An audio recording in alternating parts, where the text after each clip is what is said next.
So let's go back to the Nigel Farage situation now and the comment that he made in relation to Russia and Ukraine. Here's a reminder of that little clip from the interview with Nick Robinson on Friday evening. We've provoked this war. It's, of course it's his fault. He's used what But we provoked the invasion of Ukraine. Yes, and very interestingly, once again, 10 years ago when I predicted this, by the way, I'm the only person in British politics that predicted what would happen. And of course, everyone said I was a pariah for daring to suggest it. George Robertson, former Labour cabinet minister, who went on to become the Secretary-General of NATO, has in the last couple of weeks said the war is a direct result of EU expansionism.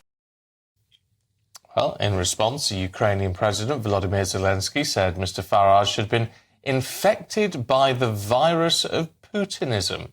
Well, let's find out exactly what's what from the defence editor of the Evening Standard, Robert Fox. A very good morning to you, Robert. Please explain this. I mean, did anything Nigel Farage say in that interview make sense to you at all? Well, I've discussed this with Nigel Farage on GBNews, and he has been very critical of the war in Ukraine from the first. At least he's been consistent about that. And as he suggested, he is not alone. He was endorsed on Twitter quite immediately by a well-known friend of Russia. I mean, that's George Galloway. And there is a curious left-wing academic grouping around the London campuses, the LSE in particular, that also believe in this idea of NATO as an aggressor. A lot of this trouble really started before Putin got to power, when there were undertakings given and taken about the sovereignty of Ukraine. And that's the thing you cannot get around. In 1994, in order for Ukraine to give up nuclear weapons, and it had a large bulk of the nuclear arsenal of the old Soviet Union, that the Russia, as it was then, the newly freed of communism Russia under Yeltsin, agreed at Budapest that they would support the sovereignty and independence of Ukraine. And it goes on and on from there. Putin comes to power at the beginning of the century, and he's always had an aggressive stance to NATO. Then you come to the extraordinary year of 2014, when there was an upheaval in Ukraine, because Ukraine had been offered association in trade terms with the EU, and there was the uprising, the Maidan Square thing, and you cannot understand Crimea until you look at the Maidan Square uprising, which threw out the president, who was Putin's man. And it goes on from there. But to say that NATO is an aggressor and a provoker, that's where we get into nuanced territory. Because was there an understanding that NATO wouldn't expand? It's very difficult to say. No, to be fair, I mean, I'm trying to look at what Nigel said in detail, and I mean, he didn't say NATO was he didn't say NATO was an aggressor, but what he did say, and also when you look back at what he said in the European Parliament in 2014, was he said, if we continue doing what we're doing and moving further east, then you are going to get a response from Russia. Well, he's been right. Well, we didn't move further east. That's the point. What did NATO do after the annexation, which many would regard illegal? And it's certainly against the Helsinki Final Act, which guarantees borders and sovereignty, borders not being changed by violence, which the old Soviet Union signed up to in 1975 and was inherited by Putin.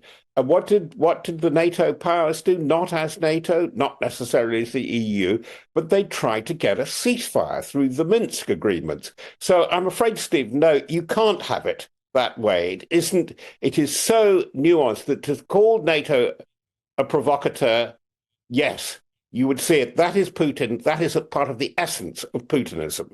And Putinism is about the expansion, curiously, of Russia and Russia's influence across the world and Europe. It wants to unite the Russian-speaking land. Talking to people, experts like Fiona Hill, who has talked at length about Angela Merkel, who was probably the most intimate interlocutor with Putin about this, as Fiona puts it, Putin, and as Merkel said to her, Putin has always had a thing about Ukraine. He couldn't bear that this wealthy part, which does have a key part in the history and the evolution of the culture of Russia, would go away. And the point about Putinism is it is imperium. It is an empire. He does see Russia as a great power, at least as great as the United States and China. And he's finding it very difficult to prosecute that. One of the things that we're looking at very, very closely, where I fear there may well be trouble, is in the Arctic, for example, where Russia is claiming half the coastline across the north of Europe and Asia, and wants to control traffic there, including the lease of icebreakers and so on. And when you look in one direction, it's typically he's very clever in this. You look at the Arctic and you suddenly realize he's been extremely active and provocative in the Mediterranean. And there is the tacit support of the group of autocracies. Iran, at least as important, probably more important than even North Korea. And what are they doing? They're bashing up international shipping with their sponsorship through the Houthis. One of the targets in the last 2 or 3 days has been a freighter carrying Russian coal. Would you believe it? Seems amazing. I mean, we're asking there, along the bottom of the screen, did the West provoke Russia? Would it be fair to ask, did the West accidentally provoke Russia? Or did the West, NATO and the EU, understand fully that by even talking to those countries along that border who want to join NATO and want to join the EU, did the West understand fully enough the sort of way it would be interpreted in Moscow? Well, who is the West? But this is where you absolutely have a point. And this is where the George Robertson argument comes in, and he was coming into NATO at that time, and he's now revealing, I think, he understood the doubters.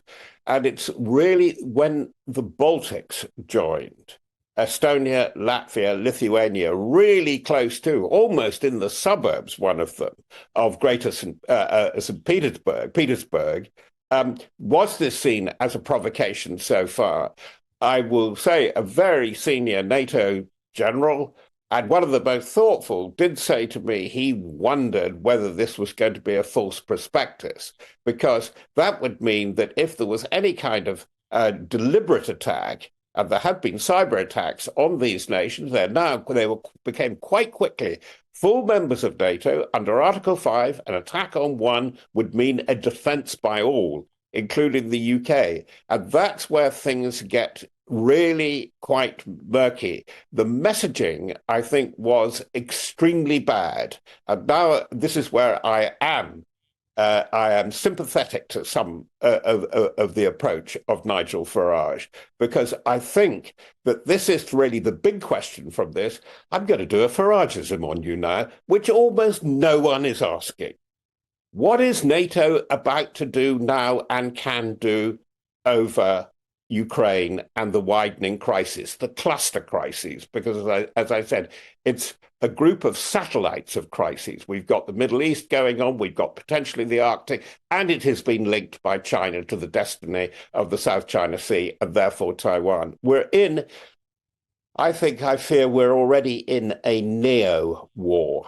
It is not obvious in the old terms of heavy metal industrial warfare, which dominated much of the 20th century, but that's where we're going. And Farage really has a point. We should really be thinking about it, about what this has got into. And I'm not sure. Look how foreign policy doesn't come into election campaigns. That I grant you. But look how we had very quickly both Starmer and Sunak saying, "Oh, we're going to up defence spending, possibly if available to 2.5% by the end of the decade." My understanding, picking up from Peter Spencer's excellent intervention, is there is understanding among the British Armed Forces now that there is absolutely no money. there is no extra money, because what they can see of the books, there are black holes all over the place, as we hear, both civil and military.